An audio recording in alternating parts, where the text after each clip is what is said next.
Kota Baru.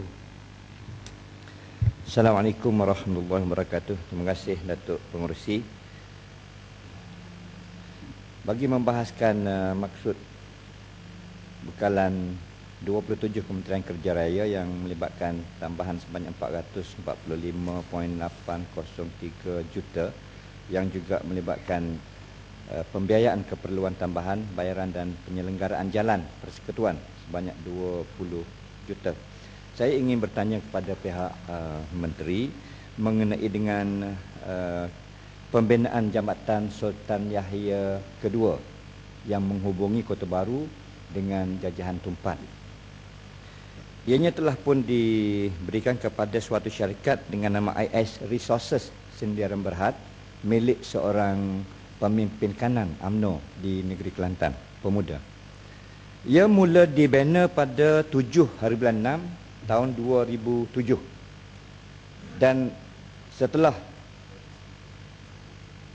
5 tahun jambatan itu masih belum dapat digunakan, walaupun jangkaan awalnya sepatutnya siap dalam tempoh tak sampai 2 tahun setengah, iaitu pada Disember 2009.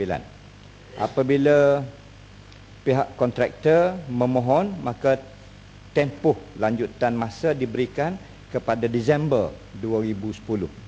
Apabila tidak siap, dimohon lagi, diberikan pula tempoh lanjutan kepada Ogos 2012. Dalam soalan saya pada 13 hari bulan Jun 2012 yang lalu, dinyatakan oleh pihak kementerian bahawa jambatan ini belum juga siap dan tidak mungkin dapat disiapkan pada 30 Ogos tahun 2012. Dan pihak JKR tidak dapat memastikan bila tarikh sebenar siap jambatan, oleh kerana tempoh siap sebenar projek ini akan hanya dapat ditentukan setelah JKR meneliti cadangan penjadualan projek yang baru yang akan dipohon oleh pihak kontraktor. Jadi saya mohon kepada pihak menteri supaya nyatakan apabila 2-3 kali tempoh EOT ini dilanjutkan tapi belum juga siap, dan pihak kementerian pernah menyatakan di dalam dewan ini bahawa kalau tidak siap maka denda sebanyak RM26,000 satu hari akan dikenakan kepada pihak kontraktor tersebut setiap hari sehingga siapnya jambatan. Jadi ini merupakan suatu bebanan kepada pengguna-pengguna jalan raya, terutamanya yang berada di Jajahan Tumpat, Pasir Mas, di seberang Sungai Kelantan. Kita akan menyambut Hari Raya Puasa pada 19 Ogos yang akan datang, insya-Allah. Ini sekali lagi akan berlaku suatu malapetaka yang cukup besar apabila jambatan yang digunakan sekarang, yang hanya ada satu laluan ke seberang dan satu laluan ke Kota Baru, dibina oleh pihak kerajaan Kelantan, kerajaan negeri Kelantan pada tahun 1964 dulu. Jadi sampai projek yang sepatutnya berharga 150 juta tak siap dalam tempoh 5 tahun. Jadi saya mohon kepada pihak menteri supaya meneliti, dan oleh kerana panjang jambatan ini hanyalah 800 meter. Jadi mohon kepada pihak menteri untuk memberi kepastian. Menjelas sedikit. Hulu Terengganu Bang. Ya, silakan. Saya dengar berita baru ni, Yang Berhormat Menteri Besar Kelantan ada mengumumkan untuk pembinaan lebuh raya dari Kuala Krai ke Kota Baru. Tadi Puchong mengatakan bahawa agak malanglah untuk orang Puchong terpaksa menggunakan lebuh raya untuk keluar, dan terpaksa membayar tol setiap hari. Jadi oleh kerana Kelantan berusaha membina lebuh raya dengan anggaran kutipan derma RM1 seorang, kita nak tanya bila jangkaan siap lebuh raya tersebut. Dan kita juga nak tanya, kalau Kelantan boleh binakan satu lebuh raya, dan kita selalu mengatakan perjanjian konsesi berkenaan lebuh raya ini menguntungkan kepada pihak yang membina, apa salahnya Kerajaan Negeri Selangor sendiri mungkin boleh membina laluan alternatif kepada projek lebuh raya supaya rakyat Puchong itu tidak terpaksa menggunakan tol. Sebab saya rasa ini merupakan pilihan-pilihan yang boleh dibuatkan, kerana kalau kita minta orang lain menyediakan lebuh raya, tentulah mereka nak mengaut keuntungan sebagai satu perniagaan. Bagaimana dengan soalan saya? Terima kasih.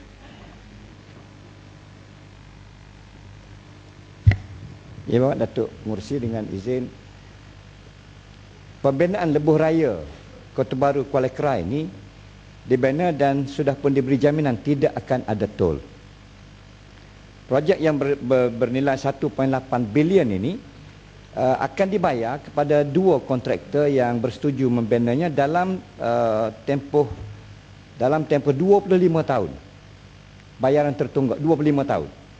Maknanya dia buat dulu, dia guna modal dia dulu, dan kerajaan akan bayar balik dalam tempoh 25 tahun. Kalau dikira 1.8 bilion ringgit dalam tempoh 5 tahun, kerajaan hanya kena bayar 6 juta satu bulan sahaja.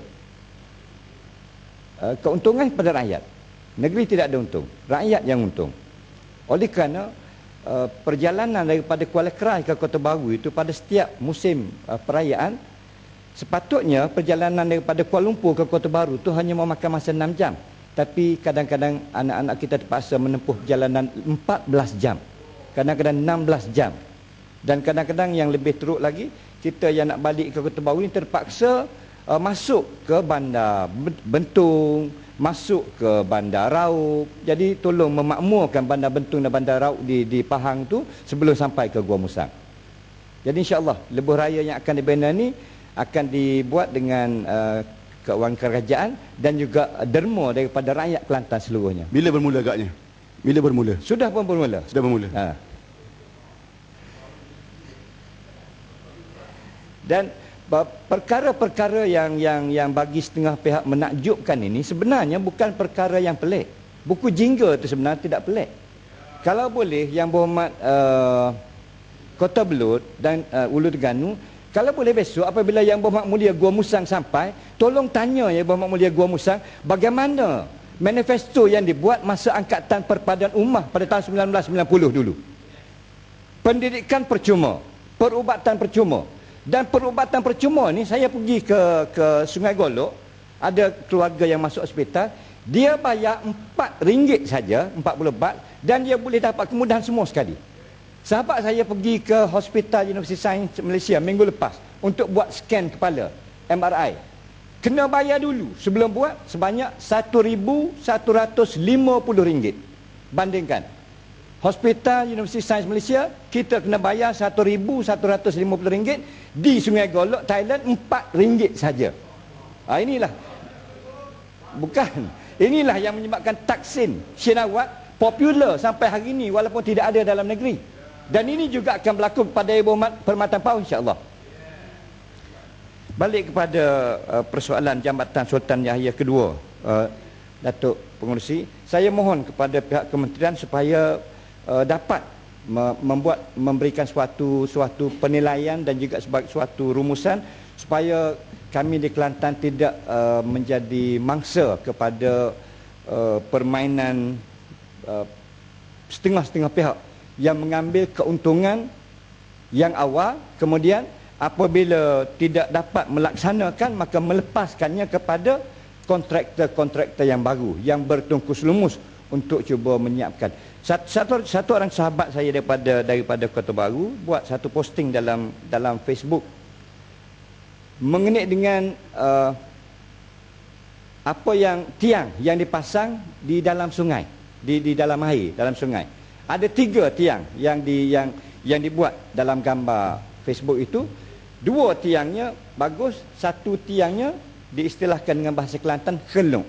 Khelok ni maknanya khelok tu jatuh, maknanya tidak seperti tiang yang 2. Jadi ini mungkin akan melambatkan lagi. Jadi saya tidak maulah projek yang hanya bernilai 150 juta ini berlarutan. Sekarang sudah pun 5 tahun dan memalukan Yang Berhormat bekas Perdana Menteri yang hadir sendiri untuk meletakkan batu asas.